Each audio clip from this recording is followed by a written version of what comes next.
আমন্ত্রণ জানাচ্ছি দর্শক মানচিত্রে নিয়মিত আয়োজন কথোপকথনে। আপনারা সবাই জানেন, আমেরিকা এবং ইরানের মধ্যকার সেই ভয়াবহ যুদ্ধের পর মূলধারার পশ্চিমা মিডিয়াগুলো কি বলেছিল? সবাই গলা ফাটিয়ে প্রচার করেছিল যে ইরানের সামরিক শক্তি অন্তত ২০ থেকে ৩০ বছরের জন্য পঙ্গু হয়ে গেছে। আমেরিকার হামলায় ইরানের রাডার সিস্টেম, এয়ার ডিফেন্স এবং মিসাইল ফ্যাক্টরি ধ্বংসের স্যাটেলাইট ইমেজ দেখিয়ে বলা হয়েছিল, মধ্যপ্রাচ্যে ইরানের দাদাগিরি চিরতরে শেষ। আপনারা যারা নিয়মিত আন্তর্জাতিক খবর রাখেন তারাও হয়তো এতদিনে এটাই বিশ্বাস করে নিয়েছেন। কিন্তু মূলধারার মিডিয়া আপনাদের যে সমীকরণটা বলছে না, তা হলো ঠিক এই মুহূর্তে তেল আবিবের মোসাদ হেডকোয়ার্টার এবং ইসরায়েলের ডিফেন্স মিনিস্ট্রিতে রীতিমতো হাই অ্যালার্ট আর চরম আতঙ্ক বিরাজ করছে। সম্প্রতি ইসরায়েলের বিখ্যাত এবং অত্যন্ত প্রভাবশালী গণমাধ্যম দ্য জেরুজালেম পোস্টের একটি চাঞ্চল্যকর ইন্টেলিজেন্স রিপোর্ট পুরো পশ্চিমা বিশ্বের ঘুম হারাম করে দিয়েছে। ওই রিপোর্ট বলছে, আমেরিকা আসলে ইরানকে ধ্বংস করতে পারেনি, বরং ইরান এমন এক জাদুকরী গতিতে নিজেদের সামরিক শক্তি রিবিল্ড বা পুনর্নির্মাণ করছে যা দেখে খোদ ইসরায়েলের টপ ইন্টেলিজেন্স অফিসাররা অবাক হয়ে গেছেন। কিন্তু প্রশ্ন আসে, এটা কিভাবে সম্ভব? যে দেশের উপর আমেরিকার মতো পরাশক্তি এত বড় ধ্বংসযজ্ঞ চালালো, সে দেশটা কিভাবে এত দ্রুত নিজেদের আগের শক্তিতে ফিরে যাওয়ার পথে এগোচ্ছে? ফিজিক্স, ইকোনমিক্স আর মিলিটারি ইন্টেলিজেন্সের কোন সমীকরণ এখানে কাজ করছে? আর সবচেয়ে বড় প্রশ্ন, ধ্বংসস্তূপ থেকে এত দ্রুত ফিনিক্স পাখির মতো উড়ে আসার এ জাদুকরী উত্থানের পেছনে অদৃশ্য কারিগরটা আসলে কে? তো বন্ধুরা, আমি রয়েছি আপনাদের সাথে। আজকের ভিডিওতে আমরা শুধু খবর পড়ব না, বরং এই ঘটনার একদম গভীরে গিয়ে বিশ্লেষণ করব কিভাবে ইরান মাত্র কয়েক বছরের মধ্যে ইসরায়েলের জন্য ২০২৮ সালের সবচেয়ে বড় দুঃস্বপ্ন হয়ে উঠেছে। আসুন একদম হাতে কলমে এবং মিলিটারি সায়েন্স দিয়ে ব্যাপারটা বুঝে নেই। তাই কোথাও স্কিপ না করে ভিডিওটি একদম শেষ পর্যন্ত দেখুন। চলুন প্রথমে একটু পেছনের দিকে ফিরে যায়। আমেরিকা যখন ইরানে হামলা করেছিল তখন তাদের প্রধান টার্গেট কি ছিল? তাদের টার্গেট ছিল ইরানের S-300 এয়ার ডিফেন্স সিস্টেম, কিছু আন্ডারগ্রাউন্ড মিসাইল সাইট এবং রেভলিউশনারি গার্ডের কিছু কমান্ড সেন্টার। হামলার পর পেন্টাগন এবং তেল আবিব রীতিমতো উৎসবের আমেজে ছিল। ইসরায়েলের নেতারা ভেবেছিলেন অন্তত আগামী ১ দশক ইরান আর মাথা তুলে দাঁড়াতে পারবে না। কিন্তু এই উদযাপনের আয়ু খুব বেশি দিন টিকল না। দ্য জেরুজালেম পোস্টের রিপোর্ট অনুযায়ী ইসরায়েলের ডিফেন্স এস্টাবলিশমেন্ট এখন বিশ্বাস করছে যে ইরান আগামী ২০২৭ সালের মধ্যেই তাদের সামরিক শক্তিকে হুবহু যুদ্ধ পূর্ববর্তী বা প্রি ওয়ার লেভেলে নিয়ে যাবে এবং ২০২৮ সালের মধ্যে তারা আগের চেয়েও ভয়ঙ্কর এবং আপগ্রেডেড একটি মেজর থ্রেট বা বড় হুমকি হিসেবে ইসরায়েলের সামনে এসে দাঁড়াবে। যে কোনো সামরিক বিশ্লেষক জানেন, একটি দেশের সামরিক কাঠামো ধ্বংস হওয়ার পর তা পুনর্নির্মাণ করতে সাধারণত ১৫ থেকে ২০ বছর সময় লাগে। তাহলে ইরান কিভাবে এই কাজটা মাত্র ৩ থেকে ৪ বছরের মধ্যে করছে? চলুন এবার ব্যাপারটা একটু লজিক আর মিলিটারি সায়েন্স দিয়ে বোঝা যাক। আমেরিকা বা ইসরায়েলের সামরিক শক্তি মূলত সিমেট্রিক বা প্রথাগত, অর্থাৎ তাদের শক্তির মূল উৎস হল $১০০ million F-35 fighter jet, $1 billion destroyer জাহাজ বা বিশাল এয়ারক্রাফট ক্যারিয়ার। যুদ্ধে যদি আমেরিকার ৫টি ফাইটার জেট বা ২টি যুদ্ধজাহাজ ধ্বংস হয়ে যায়, তবে সেগুলো নতুন করে বানাতে তাদের কয়েক বছর সময় লাগে এবং বিলিয়ন বিলিয়ন ডলার খরচ হবে। কিন্তু ইরানের মিলিটারি ডক্ট্রিন সম্পূর্ণ আলাদা। তারা অ্যাসিমেট্রিক ওয়ারফেয়ার বা অসম যুদ্ধের মাস্টার। ইরান বিলিয়ন ডলারের যুদ্ধ জাহাজ বা ফাইটার জেট বানায় না। তাদের শক্তির মূল উৎস হল সস্তা কিন্তু ভয়ঙ্কর সুইসাইড ড্রোন এবং ব্যালিস্টিক মিসাইল। একটি F-35 জেটের দামে ইরান হাজার হাজার শাহেদ 136 ড্রোন বা ফাত্তাহ হাইপারসনিক মিসাইল বানাতে পারে। আমেরিকা যখন ইরানের উপর বোমা ফেলেছিল, তারা মূলত মাটির উপরে থাকা ইনফ্রাস্ট্রাকচার ধ্বংস করেছিল। কিন্তু আপনারা যদি আমাদের আগের ভিডিওগুলো দেখে থাকেন, তবে জানবেন ইরানের আসল সামরিক কারখানাগুলো মাটির উপরে নেই। সেগুলো রয়েছে জাগ্রস পর্বতমালার প্রায় ১০০ থেকে ৫০০ মিটার গভীরে, যেখানে থাকা হাজার হাজার আন্ডারগ্রাউন্ড টানেলে দিনরাত ২৪ ঘন্টা সলিড ফুয়েল মিসাইল আর ড্রোন তৈরির কাজ চলছে। আমেরিকার বাংকার বাস্টার বোমাও এত গভীরে আঘাত হানতে পারবে না। এর পাশাপাশি ইরান তাদের সামরিক কারখানাকে ডিসেন্ট্রালাইজড বা বিকেন্দ্রীকরণ করেছে, অর্থাৎ তারা একটি বড় কারখানায় সব ড্রোন বানায় না। সারা দেশে ছড়িয়ে থাকা শত শত ছোট ছোট ওয়ার্কশপে ড্রোনের আলাদা আলাদা পার্টস তৈরি হয়, আর পরে সেগুলো এক জায়গায় অ্যাসেম্বল করা হয়। ফলে আমেরিকা 2-4টে কারখানা ধ্বংস করলেও ইরানের প্রোডাকশন লাইন বা উৎপাদন কখনোই পুরোপুরি বন্ধ হবে না। আর এ কারণে 2027 সালের মধ্যে রিবিল্ড করার এই অসম্ভব টার্গেটটা ইরানের জন্য একেবারেই ডাল ভাত। কিন্তু এখানেই গল্পের শেষ নয়। গল্পের সবচেয়ে বড় টুইস্ট লুকিয়ে আছে অন্য জায়গায়। এত বিশাল একটা মিলিটারি রিবিল্ড বা পুনর্নির্মাণের জন্য তো প্রচুর টাকার দরকার, আর দরকার হাইটেক মাইক্রোচিপস এবং উন্নত সেন্সর। আমেরিকার কড়া স্যাংশন বা নিষেধাজ্ঞার কারণে ইরানের অর্থনীতি তো এমনিতেই ধুঁকছে। তাহলে এত টাকা আর এত আধুনিক প্রযুক্তি ইরানের হাতে আসছে কোত্থেকে? ধ্বংসস্তূপ থেকে ঘুরে দাঁড়ানো এই প্রজেক্টের পেছনে অদৃশ্য শক্তিটা আসলে কে? এই প্রশ্নের উত্তর খুঁজতে গেলে আপনাকে তাকাতে হবে বিশ্বের পূর্ব দিকে। এই পুরো পুনর্নির্মাণ প্রক্রিয়ার পেছনে সবচেয়ে বড় কারিগর হল দুটি দেশ, চীন এবং রাশিয়া। প্রথমত, অর্থনৈতিক দিকটা সামলাচ্ছে চীন। আমেরিকার শত নিষেধাজ্ঞা থাকা সত্ত্বেও ইরান প্রতিদিন গড়ে প্রায় 1.5 মিলিয়ন ব্যারেল তেল বিক্রি করছে, যা সিংহভাগই কিনছে চীন। তারা এটা করছে ঘোস্ট ফ্লিট বা ডার্ক শিপিং নেটওয়ার্কের মাধ্যমে, যা আমেরিকার রাডার আর ব্যাংকিং সিস্টেম সম্পূর্ণ বাইপাস করে চলে। অর্থাৎ আমেরিকার স্যাংশন ইরানের অর্থনীতিকে কিছুটা দুর্বল করলেও চীনের পাঠানো এই বিলিয়ন বিলিয়ন ডলার ইরানের মিলিটারি রিবিল্ডের জন্য অক্সিজেনের মতো কাজ করছে। এর পাশাপাশি ড্রোনের জন্য প্রয়োজনীয় ডুয়েল ইউজ মাইক্রোচিপস আর নেভিগেশন সিস্টেমও আসছে সে চীনের ব্ল্যাক মার্কেট থেকেই। দ্বিতীয়ত, টেকনোলজিক্যাল দিকটা সামলাচ্ছে রাশিয়া। ইউক্রেন যুদ্ধে রাশিয়ার সবচেয়ে বড় ভরসা ছিল ইরানের শাহেদ ড্রোন।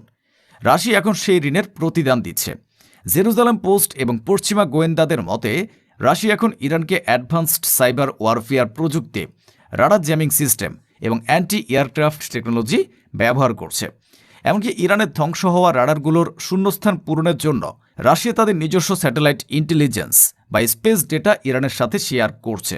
এটি কোনো সাধারণ লেনদেন নয়, এটি হলো আমেরিকার বিরুদ্ধে একটি সরাসরি কৌশলগত পার্টনারশিপ। ব্যাপারটা বুঝতে পারছেন? আমেরিকা ভেবেছিল তারা বোমা মেরে ইরানকে 20 বছর পিছিয়ে দিয়েছে, কিন্তু বাস্তবে এই হামলাটি উল্টো একটি ক্যাটালিস্ট বা প্রভাবক হিসেবে কাজ করেছে। এই হামলার পর ইরান তাদের সামরিক দুর্বলতাগুলো চিহ্নিত করতে পেরেছে এবং চীন রাশিয়ার সহায়তায় তারা এখন ইরান 2.0 ভার্সন তৈরি করছে, যা আগের চেয়ে শতগুণ বেশি ভয়ঙ্কর এবং আপগ্রেডেড। তাহলে 2028 সালের সমীকরণটা কি দাঁড়াচ্ছে? জেরুজালেম পোস্টের রিপোর্ট অনুযায়ী 2028 সালে ইসরায়েল যে ইরানের মুখোমুখি হবে, সে ইরান কোনো পুরনো প্রযুক্তির উপর নির্ভরশীল থাকবে না। তাদের হাতে থাকবে আরও আধুনিক হাইপারসনিক মিসাইল, আর্টিফিশিয়াল ইন্টেলিজেন্স বা এআই চালিত সোয়ার্ম ড্রোন এবং দুর্ভেদ্য আন্ডারগ্রাউন্ড নেটওয়ার্ক। ইসরায়েলের আয়রন ডোম বা অ্যারো 3 সিস্টেম হয়তো আধুনিক, কিন্তু যখন আকাশ থেকে একসাথে হাজার হাজার আপগ্রেডেড ড্রোন আর মিসাইল ধেয়ে আসবে, তখন সেই ডিফেন্স সিস্টেমগুলো জ্যাম হয়ে যাওয়া ছাড়া আর কোনো উপায় থাকবে না। ইতিহাস বলে বড় বড় পরাশক্তিগুলোর পতন শুরু হয় তখনই, যখন তারা তাদের শত্রুকে ছোট করে দেখে। আমেরিকা আর ইসরায়েল ভেবেছিল তারা তেহরানকে পঙ্গু করে দিয়েছে, কিন্তু পর্দার আড়ালে ভূরাজনীতির দাবা খেলায় ইরান যে কতটা নীরবে এবং জাদুকরী কৌশলে চেকমেট করার প্রস্তুতি নিচ্ছে, তা এখন তেল আবিব খুব ভালো করে টের পাচ্ছে। তো প্রিয় দর্শক, এই ভূরাজনৈতিক চাল নিয়ে আপনাদের কি মনে হয়? আমেরিকার সেই হামলা কি তবে আদতে একটি বড় ধরনের স্ট্র্যাটেজিক বা কৌশলগত ভুল ছিল? 2028 সালের মধ্যে ইরান কি সত্যি মধ্যপ্রাচ্যের সবচেয়ে অজেয় শক্তিতে আসসালামু আলাইকুম। আবারও সিরিয়ায় ভয়াবহ বিমান হামলা চালিয়েছে ইসরায়েল। তবে এই বিমান হামলা সিরিয়ার কোনো শহরে নয়, বিমান হামলা চালানো হয়েছে সিরিয়ার তুরস্ক সীমান্তবর্তী প্রদেশ ইদলিবের আজ-জোহর বিমান ঘাঁটিতে। বিমান ঘাঁটির রানওয়েতে দফায় দফায় হামলা চালিয়ে বিমান ঘাঁটির রানওয়েটি ধ্বংস করে দেওয়ার চেষ্টা করেছে ইসরায়েল। কেন হঠাৎ করে সিরিয়ায় ইসরায়েলি বিমান হামলা? কি তার লক্ষ্য, কি তার কারণ? সেই বিষয়ে আজকে বিস্তারিত আলোচনা করব। সিরিয়া হঠাৎ করেই চমকে দিয়েছিল ইসরায়েলকে। সিরিয়ার বিমান বাহিনী নতুন করে আকাশে উড্ডয়ন শুরু করেছিল এবং তাতেই তেল আবিবের টনক নড়ে গিয়েছে। সিরিয়াকে ঠেকানোর জন্য দেরি করেনি ইসরায়েল। গতকাল আমরা লাইভে জানিয়েছিলাম গাজায় সব ধরনের হামলা বন্ধ করতে ইসরায়েলকে কড়া হুঁশিয়ারি দিয়েছে নেতানিয়াহু ডোনাল্ড ট্রাম্প। ডোনাল্ড ট্রাম্পের এই হুঁশিয়ারির পর গাজায় ইসরায়েল আগের মতো হামলা করতে পারছে না। সে কারণে ইসরায়েল এখন বেছে নিয়েছে লেবাননকে, সেই সাথে যুক্ত করার চেষ্টা করছে সিরিয়াকে। তবে সিরিয়ার ব্যাপারে হুঁশিয়ারি দিয়ে রেখেছে প্রেসিডেন্ট এরদোয়ান। গত সপ্তাহে এরদোয়ান বলেছেন সিরিয়ার নিরাপত্তা রক্ষায় তুরস্ক তার শক্তির সবটুকু প্রয়োগ করবে। প্রিয় দর্শক, আপনারা দেখছেন তুরস্ক থেকে প্রচারিত তুর্কি পিডিয়া নিউজ। আজ 18 আগস্ট মধ্যপ্রাচ্যের সবশেষ সংবাদ নিয়ে আপনাদেরকে স্বাগত জানাচ্ছি। কে কোথা থেকে আমাদের লাইভে যুক্ত হয়েছেন কমেন্টে জানাবেন। একজন দর্শক ইতিমধ্যেই কমেন্ট করেছেন, তুরস্ক এখন কোথায়? তুরস্ক তার জায়গা মতোই আছে এবং তুরস্ক নিশ্চুপ নেই। যখন ইসরায়েল বিমান হামলা চালাচ্ছে তখন আমেরিকার রাষ্ট্রদূতের সাথে মুখোমুখি বসেছে সিরিয়ার পররাষ্ট্রমন্ত্রী নয়নাভিরাম ইস্তাম্বুলে গোল্ডেন হর্নের পাশে। অনেক আলোচনাই চলছে, সেই সংবাদও দিব আপনাদেরকে। প্রিয় দর্শক, আজকে আরো কয়েকটি ব্রেকিং সংবাদ আছে। সংযুক্ত আরব আমিরাতের একটি বড় তেলের ট্যাঙ্কার জাহাজকে জব্দ করে নিয়ে গিয়েছে ইরান হরমুজ প্রণালী থেকে। মার্কিন যুক্তরাষ্ট্রের কথা শুনে আমেরিকার দেখানো পথে জাহাজটি চলাচল করার চেষ্টা করেছিল, কিন্তু ইরানের আইআরজিসির নৌবাহিনী জাহাজটিকে আটক করে জব্দ করেছে। এদিকে বাবেল মানদেব প্রণালীতে সৌদি আরবের একটি জাহাজ এবং আরো 3টি তেলের ট্যাঙ্কারে অ্যাটাক করার দাবি করেছে আনসারুল্লাহ হুথি বাহিনী। অন্যদিকে সৌদি আরবের সমর্থিত ইয়েমেনের সেনাবাহিনী হুতিদের বিরুদ্ধে বিমান হামলা, মিসাইল হামলা আরো বাড়ানোর সিদ্ধান্ত নিয়েছে। পাল্টাপাল্টি হামলা চলছে ইয়েমেনে। অনিশ্চয়তা পরিপূর্ণ হরমুজ প্রণালীতে। এই অবস্থায় নতুন করে আলোচনায় আসলো সিরিয়া। প্রথমেই দেখাতে চাই সিরিয়ার কোথায় হামলা করা হয়েছে। আপনারা দেখছেন সিরিয়ার ইদলিব প্রদেশ, যেটি তুরস্ক থেকে খুবই কাছাকাছি। এখানে আবু জোহর নামক একটি বিমান ঘাঁটি রয়েছে। এই বিমান ঘাঁটিটি 2012 সালে একবার সিরিয়ার বিদ্রোহীরা কবজা করেছিল, কিন্তু তারপর 2018 সালে আসাদ বাহিনী এটাকে আবার দখল করে এবং তারপর যুদ্ধে বিমান ঘাঁটিটি পুরোপুরি ধ্বংস হয়ে যায়। কিন্তু 2024 সালে এই বিমান ঘাঁটিটি আবার পুনরুদ্ধার করে আহমেদ সারাজ জোলানির বাহিনী এবং তারপর থেকে এটাকে পরিপূর্ণরূপে সংস্কার করে বিমান উড্ডয়নের জন্য উপযোগী করে তোলা হয় এবং সিরিয়ার বিমান বাহিনীকে নতুন করে ঢেলে সাজানোর উদ্যোগটা নেওয়া হয় এই বিমান ঘাঁটি থেকে, কারণ এটি তুরস্ক থেকে খুব কাছাকাছি এবং তুরস্ক থেকে এখানে পাইলটদেরকে প্রশিক্ষণ সহ বিভিন্ন রকম সাপোর্ট দেওয়া সহজ। এবং সিরিয়ার গৃহযুদ্ধে যেই কয়েকটা বিমানকে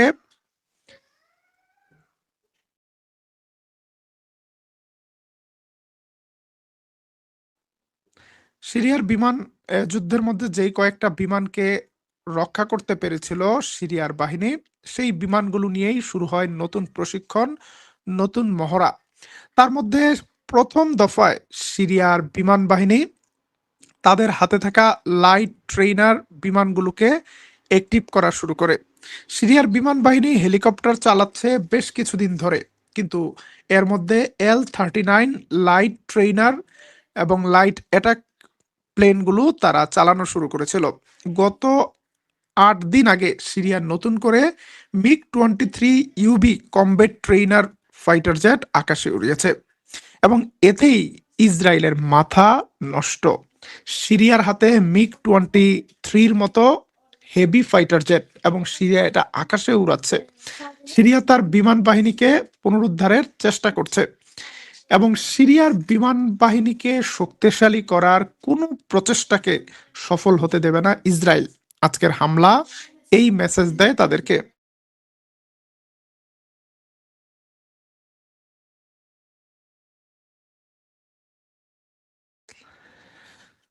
প্রিয় দর্শক, সিরিয়ার বিমান বাহিনীকে, সিরিয়ার নৌবাহিনীকে, সিরিয়ার সেনাবাহিনীকে ধ্বংস করে দিতে ইসরায়েল বাশার আল আসাদের পতনের পর কয়েক হাজার বার সিরিয়াতে হামলা করেছিল। ইসরায়েলের পরিকল্পনা ছিল ইসরায়েলের পাশে থাকা জর্ডান কিংবা লেবাননের মতো দুর্বল রাষ্ট্র বানাবে সিরিয়াকে। কিন্তু সিরিয়া ইসরায়েলের সেই বাধা ছকে খেলেনি। সিরিয়া তার সেনাবাহিনীকে দ্রুত শক্তিশালী করে গড়ে তুলছে। আমরা সিরিয়ার সেনাবাহিনীকে নিয়ে বেশ কয়েকটা প্রতিবেদন প্রকাশ করেছি। কিন্তু সিরিয়া শুধু তার সেনাবাহিনী নয়, তার সীমিত সামর্থ্য দিয়ে তার নৌবাহিনী, তার বিমান বাহিনীকেও ঢেলে সাজানোর চেষ্টা করছে। এখন সিরিয়ার এই ভূখণ্ডে একটা মল্লযুদ্ধ চলছে তুরস্ক এবং ইসরায়েলের।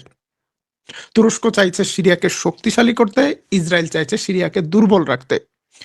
গত 2 সপ্তাহ আগে ইসরায়েলের পক্ষ থেকে হুঁশিয়ার করা হয়েছে, বলা হয়েছে যদি সিরিয়ার বুকে তুরস্ক কোনো বিমান ঘাঁটি স্থাপন করে তাহলে ইসরায়েল সেখানে হামলা চালাবে। আবার তুরস্কের প্রেসিডেন্ট বলেছেন সিরিয়াকে স্টেবল রাখতে তুরস্ক তার শক্তির সবটুকু দিয়ে কাজ করবে, সিরিয়াতে কোনো ধরনের অস্থিরতা তৈরি হতে দেবে না। এমনকি প্রেসিডেন্ট এরদোয়ান 2026 শেষ হওয়ার আগেই সিরিয়াতে সফর করার আগ্রহ প্রকাশ করেছেন, উমাইয়া মসজিদে নামাজ পড়ার আগ্রহ প্রকাশ করেছেন। এখন এই অবস্থায় সিরিয়ায় বিমান হামলার ঘটনার পর নতুন করে এরদোয়ানের সাথে ট্রাম্পের আলোচনার এজেন্ডায় সিরিয়া আসবে। গতকাল রাতেই তুরস্কের প্রেসিডেন্ট আমেরিকার প্রেসিডেন্টের সাথে কথা বলেছেন এবং সেই আলোচনায় গাজার শান্তি চুক্তি বাস্তবায়ন এবং লেবানন ইস্যু, ইরান ইস্যু নিয়ে কথা হয়েছে।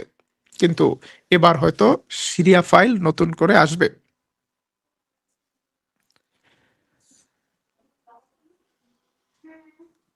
আপনাদের বেশ কিছু প্রশ্ন আছে, সেই প্রশ্নের উত্তর দেওয়ার চেষ্টা করব। তার আগে বলতে চাই সিরিয়ার বিমান বাহিনীর সদস্যদেরকে ট্রেনিং দিচ্ছে তুরস্ক, সেটা ঘোষণা দিয়েই দিচ্ছে। সিরিয়ার বিমান বাহিনীর পাইলটরা যে বিমান পরিচালনা করতে সক্ষম সেটা গত সপ্তাহে তাদের ফাইটার জেট আকাশে উড়ানোর মাধ্যমেই তারা ঘোষণা দিয়েছে। সিরিয়া চাইলেই কাতার কিংবা সৌদি আরব কিংবা অন্য দেশের সহযোগিতায় অনেকগুলো ফাইটার জেট সংগ্রহ করতে পারে। কিন্তু প্রশ্ন হলো সিরিয়াকে এই ফাইটার জেট উড়াতে দেবে কিনা ইসরায়েল। যদি ইসরায়েল বাধা দেয় তাহলে সিরিয়া সেটা কিভাবে মোকাবেলা করবে? এখানেই একটা গ্রেট গেম খেলছে তুরস্ক। আপনারা তুর্কিপিডিয়া লাইভে শুনেছেন সিরিয়ার সরকারের সাথে রাশিয়ার একটা নতুন চুক্তি হয়েছে। চুক্তি অনুযায়ী সিরিয়ার সরকার রাশিয়াকে সিরিয়ার তার্তুজ বন্দর এবং সিরিয়ায় বাশার আল আসাদের সময় থাকা যে বিমান ঘাঁটি ছিল সেই বিমান ঘাঁটিতে স্টে করার, অবস্থান করার অনুমতি দিয়েছে। রাশিয়ান বিমান বাহিনীকে এখানে বিমান উড়ানোর সুযোগ না দিয়ে বরং সিরিয়ার সাথে যৌথভাবে বিমান প্রশিক্ষণের সুযোগ রাখা হয়েছে। অর্থাৎ আমেরিকা এবং ইসরায়েলের প্রভাবকে মোকাবেলা করার জন্য, কাউন্টার করার জন্য সুপার পাওয়ার রাশিয়ার সাপোর্ট চাইছে সিরিয়া এবং তুরস্ক সামনে ঠেলে দিচ্ছে রাশিয়াকে। কারণ রাশিয়ার মতো পাওয়ারের ছায়ায় থাকলে আমেরিকাকে কাউন্টার দেওয়া সহজ এবং সে কারণেই একটা গ্রেট পরিকল্পনার অংশ হিসেবে সিরিয়ার ভূখণ্ডে রাশিয়াকে তার ঘাঁটি রাখার সুযোগ দিয়েছে সিরিয়া। এবং অল্প সময়ের মধ্যে সিরিয়ার ভেতরে S-400 আবারও অ্যাক্টিভ করতে পারে রাশিয়া। যদি S-400 অ্যাক্টিভ হয় তাহলে S-400 এর ছায়ায় নতুন করে রানওয়েকে রিপেয়ার করে আবারও আকাশে উড়বে সিরিয়ান বিমান বাহিনী। সিরিয়া এবং ইসরায়েলের এই পাল্টাপাল্টি লড়াইয়ে মাথা খুব ঠান্ডা করে খেলতে হচ্ছে সিরিয়ার সরকারের। সিরিয়া সরকার চাইলেই ইসরায়েলের সাথে একটা বাগড়া দিতে পারে, কিন্তু তার এখন টার্গেট দামেস্কোকে রক্ষা করা, আলেপ্পোকে রক্ষা করা, সিরিয়ার পুনর্গঠনকে রক্ষা করা, সিরিয়াতে যেন কোনো ধরনের উস্কানিমূলক হামলা না চালাতে পারে ইসরায়েল। আগামী অক্টোবরে ইসরায়েলের নির্বাচনের আগে ইসরায়েল একটা সুতো খুঁজছে। কোনো এক সুতোয় যদি সিরিয়ার বিরুদ্ধে একটা যুদ্ধ চাপিয়ে দেওয়া যায়, যুদ্ধের ডামাডোল প্রচার করে নেতানিয়াহু আবারও এই নির্বাচনী বৈতরণী পার হতে চায়। কিন্তু সেই খেলার সুযোগ নেতানিয়াহুকে দেবে না আহমেদ আল সারা জোলানি কিংবা প্রেসিডেন্ট এরদোয়ান। সে কারণে নির্বাচনের আগে আগেই ফাঁদ পাতা হয়েছে নেতানিয়াহুর জন্য। ডোনাল্ড ট্রাম্পকে এরদোয়ান বলেছেন, হামাস পুরোপুরি অস্ত্র ছেড়ে দিতে প্রস্তুত আছে। একটা ফিলিস্তিনি কর্তৃপক্ষের কাছে অস্ত্র জমা দেবে হামাস। সুতরাং তুমি তোমার এই ইসরায়েলিদেরকে তাড়াতাড়ি এখান থেকে বের করো। মুসলিম বিশ্বের চাপে প্রেসিডেন্ট এরদোয়ান তার জামাতা জারেদ কুশনারকে তেল আবিবে পাঠিয়েছে। তেল আবিবে যাওয়ার আগে কায়রোতে আলোচনা হয়েছে মুসলিম বিশ্বের লিডারদের সাথে, এবং মুসলিম বিশ্বের চাপে জারেদ কুশনার 4 ঘন্টা আলোচনা করেছে নেতানিয়াহুর সাথে। কিন্তু নেতানিয়াহু কোনোভাবেই আ- ডোনাল্ড ট্রাম্পের 15 দফা গাজা চুক্তিতে ফিরতে রাজি নয়। সে কারণে নেতানিয়াহু বলছে, ধাপে ধাপে সৈন্য প্রত্যাহার কিংবা অস্ত্র সমর্পণ নয়, বরং ভিন্ন একটা পরিকল্পনা নিয়ে আলোচনা চলছে। সে যাই হোক, এই মুহূর্তে গাজায় হামলা বন্ধ করাটাই সবচেয়ে বড় একটা প্রায়োরিটি, এবং সেই সাথে যুক্ত হয়েছে সিরিয়াতেও ইসরায়েলি বিমান হামলা বন্ধ করা। তুরস্ক এখানে ধীরে ধীরে প্রকাশ্য এবং গোপনে সাপোর্ট দিচ্ছে সিরিয়াকে। তবে এই মুহূর্তে কোনো ধরনের বড় যুদ্ধে সিরিয়াকে যেন জড়াতে না পারে ইসরায়েল, এ কারণে অত্যন্ত সতর্কতার সাথেই খেলতে হচ্ছে। সেই খেলার অংশ হিসেবেই সিরিয়ার পররাষ্ট্রমন্ত্রী এই মুহূর্তে আছেন তুরস্কে। তুরস্কের ইস্তাম্বুলে মার্কিন মার্কিন রাষ্ট্রদূতের সাথে মার্কিন রাষ্ট্রদূত টম বেরাকের সাথে গুরুত্বপূর্ণ বৈঠক করেছেন সিরিয়ার পররাষ্ট্রমন্ত্রীর এই বৈঠককে ফেসিলিটেট করেছে তুরস্ক। তুরস্কের মধ্যস্থতায় মধ্যপ্রাচ্যের সবচেয়ে পাওয়ারফুল ব্যক্তি মার্কিন রাষ্ট্রদূত টম বারাকের সাথে মুখোমুখি বসেছে সিরিয়ার পররাষ্ট্রমন্ত্রী। প্রিয় দর্শক, সিরিয়া ইতিমধ্যেই বিপুল পরিমাণ বিদেশি বিনিয়োগ সংগ্রহ করেছে। সিরিয়া অ্যাক্টিভেট করে ফেলেছে তার নিজস্ব বিমান সংস্থাকে, এবং সিরিয়া থেকে দামেস্কো থেকে মস্কো পর্যন্ত ফ্লাইট চলাচল শুরু হয়ে গিয়েছে। শুধু দামেস্কো এয়ারপোর্ট নয়, সিরিয়া তার আলেপ্পো এয়ারপোর্টকেও চালু করে ফেলেছে। আলেপ্পো এয়ারপোর্ট থেকে মধ্যপ্রাচ্যের বিভিন্ন ডেস্টিনেশনে ফ্লাইট পরিচালনা হচ্ছে। সিরিয়ার দামেস্কো থেকে ইউরোপের বিভিন্ন দেশে ফ্লাইট পরিচালনা চলছে। যেভাবে তরতর করে এগিয়ে যাচ্ছে সিরিয়া, সেটা কোনোভাবেই মেনে নিতে পারছে না নেতানিয়াহু। তবে প্রেসিডেন্ট এরদোয়ান যেটা বলেছেন, নেতানিয়াহু তোমার বিদায় বেলা ঘনিয়ে এসেছে, তোমাকে যেতে হবে, সেন গিদেজেকসিন। সম্ভবত এই নির্বাচনেই নেতানিয়াহুর ভরাডুবি হতে যাচ্ছে। নেতানিয়াহুর ভরাডুবি হলেও ইসরায়েলের পলিসি যে পুরোপুরি চেঞ্জ হয়ে যাবে এমনটা নয়। তবে ইসরায়েলকে কিভাবে মোকাবেলা করবে সেই কৌশল নিয়ে তুরস্ক, মিশর, সৌদি আরব, পাকিস্তান যৌথভাবেই কাজ করছে। তুরস্ক চেষ্টা করছে সৌদি, তুর্কি, পাকিস্তানের 3 দেশের জোটে দ্রুত মিশরকেও যুক্ত করতে।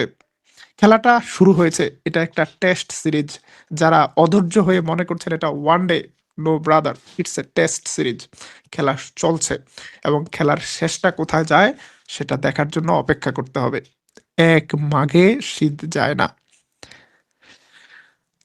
আপনাদের বেশ কিছু প্রশ্ন আছে, আমি দু একটা প্রশ্নের উত্তর দেওয়ার চেষ্টা করছি। একজন প্রশ্ন করেছেন, আমেরিকা এবং তুরস্ক যৌথভাবে গোপনে ইউক্রেনকে অস্ত্র দিচ্ছে। ইউক্রেনকে অস্ত্র দেওয়ার বিষয়টা গোপন নয়, প্রকাশ্যেই দিচ্ছে। আমেরিকাও প্রকাশ্যে দিচ্ছে, তুরস্ক যুদ্ধের শুরু থেকেই ইউক্রেনকে প্রকাশ্যে অস্ত্র দিচ্ছে। তুরস্কের বাইরাক্তার TB2 রাশিয়ান বাহিনীর বিরুদ্ধে বহুবার ব্যবহার হয়েছে। তুরস্কের বিভিন্ন সাজোয়া যান ব্যবহার করছে ইউক্রেনের সেনাবাহিনী।